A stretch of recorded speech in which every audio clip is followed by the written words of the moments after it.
आदि उठ जा, उठना नहीं है, सुबह के 9 बज गए हैं, कॉलेज नहीं जाना है क्या? अरे यार मम्मी पंखा खोल दो यार, अभी थोड़ी देर और सोना है, आती पंखा बंद कर देती हो। चाय बनी धरी 1 घंटा की, खराब हो जाएगी, जल्दी उठ के आओ, ले आके चाय। लाओ मम्मी चाय ले आओ, पहले चाय पी ले हम।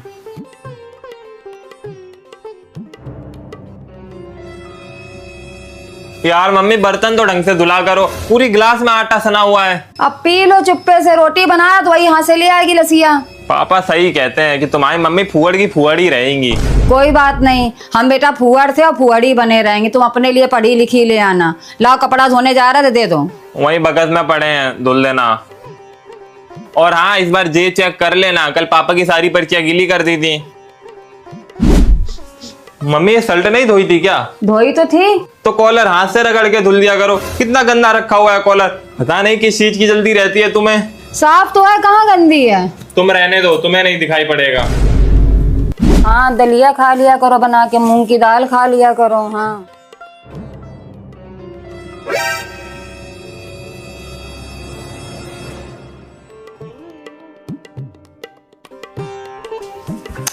मम्मी वहाँ गैस पे दूध चढ़ा के यहाँ फोन में पंचायत कर रही हो, वहाँ दूध उबल रहा था। नानी का फोन है, उनकी तबीयत खराब है। ये फोन में बात करने से मम्मी नानी की तबीयत ठीक हो जाएगी क्या? कभी रोटी जला देती हो, कभी सब्जी जला देती हो। तो जरूरी फोन है, बात ना करें क्या?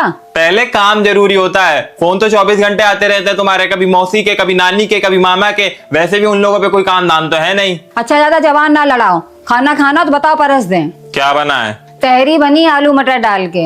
नहीं खाना है, हर दूसरे दिन कभी तहरी कभी खिचड़ी बना के धर देती हो। खाना हो तो खाओ, वरना मत खाओ। हमसे नवाबी ना दिखाओ, देखे जब तुम्हारा भोपड़ा होगा कौन से 56 भोग खा लोगे। तब की तब देखी जाएगी। मम्मी कोचिंग का टाइम हो गया, चाय बना दो। अभी लेटे हैं आके, बिल्कुल कमर तक नहीं लचा पाए, आ गए हो, खुद बना लो जाके। यार मम्मी तुम दिन भर आराम ही करती रहती हो, शाम का टाइम होने वाला है, अभी पापा भी आने वाले होंगे, वो सुनाएंगे फिर तुम्हें। जब तुम्हारी शादी हो जाएगी तो देखें कितनी चाय बनवा बनवा के पीते हो। हाँ देख लेना, उंगली के इशारे पे नचाऊंगा, उंगली के इशारे पे, और जहाँ कहूंगा वहीं खड़ी हो जाएगी, और अगर नहीं सुनेगी तो खड़ा लट्ठ बजाएंगे। हाँ देख लेंगे, देख लेना। बहू थोड़ा ढंग से झाड़ू लगा लो, सोफा के नीचे भी झाड़ू मार लिया करो, कूड़ा पड़ा रहता है। सही सही तो लगा रही है झाड़ू। यार मम्मी तुम उसके हर काम में नुक्स निकालने होते हैं, अब क्या सोफे के नीचे घुस के झाड़ू लगा दे। बाबू तुमसे जितना काम हो उतना ही करना, ज्यादा मेहनत करने की जरूरत नहीं है, और जिसको ज्यादा सफाई चाहिए वो स्वयं अपना काम खुद कर लेगा। चलो हम दोनों मूवी देख के आते हैं, सैयारा।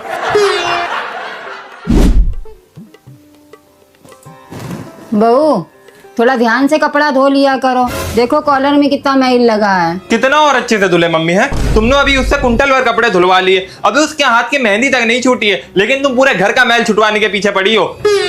चलो बाबू तुम चलो, आराम करो चल के, और जिसको जो भी सफाई चाहिए वो स्वयं कर लेगा। बहू थोड़ा ढंग से बर्तन धो लिया करो, कल भगोना में जूठन भरी रह गई थी, घेन आती है। क्या तुम्हारी मम्मी ने बर्तन धोना भी नहीं सिखाया तुम्हें? मम्मी यार तुम तो उस बेचारी के पीछे पड़ गई हो, वो क्या हमेशा अपने घर में बर्तन ही धुलती रहती थी, अब उसे नहीं आता है तो तुम धुल दिया करो बर्तन। तुम्हारी तो आदत हो गई हर काम में नुक्स निकालने की। बाबू तुम बाहर आओ, किचन से बाहर निकलो, वहां वैसे ही बहुत गर्मी हो रही है, जिसको बर्तन साफ चाहिए वो स्वयं धुल लेगा। लो बाबू सेब खा लो, सुबह से काम कर रही हो, कमजोरी आ गई होगी। जब देखो तब तुम दोनों लोग लैला मजनू जैसे कमरे में घुसे रहते हो। शाम होने वाली है, जाओ वो चाय बना के लाओ जाके। बैठो इधर। मम्मी इसकी तबीयत खराब हो गई है, सुबह से काम कर करके बेचारी बीमार हो गई है, लेकिन तुम्हें वो तो दिखाई देगा नहीं, सुबह से बस काम करवाए पड़ी हो।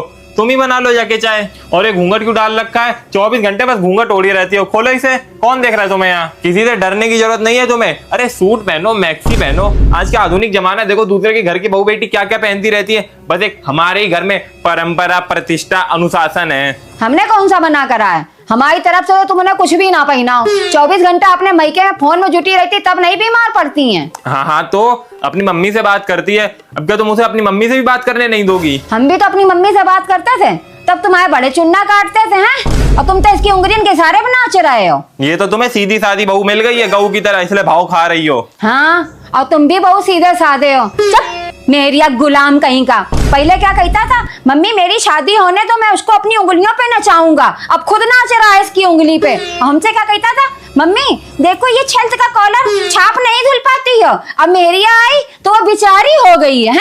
देखो मम्मी, अगर तुम्हें ज्यादा तकलीफ है तो हम लोग का चूल्हा अलग कर दो, लेकिन हमसे इसकी तकलीफ नहीं देखी जाएगी। अगर कोई आती ना इसकी जगह दूसरी, फिर तुम्हें पता चलता आ गई है सीधी सादी गऊ। बेटा जी चूल्हा तो अलग नहीं होगा इस घर में हमारे जीते जी। तुम्हें ज्यादा दिक्कत और प्रॉब्लम हो रही हो तो अपना डेयरी डंबर उठाओ, इस घर से निकलो, कहीं कमरा ले जाके अलग। हम कहाँ लग जाए मम्मी, हमारे पास कौन सी व्यवस्था है। ससुराल चले जाओ, वहाँ तुम्हारे बाबू छोना को काम भी नहीं करना पड़ेगा और तुम्हारी सास तुम्हें रोटी बना बना के खवाएंगी। निकलो यहाँ से फटाफट, समझ रहे हो? Get out from my house. दिखाई मत पड़ जाना शाम तक हमें यहाँ पे, बता रहा है गुलाम कहीं का। तेरे घर वाले रख लेंगे ना हमें। मम्मी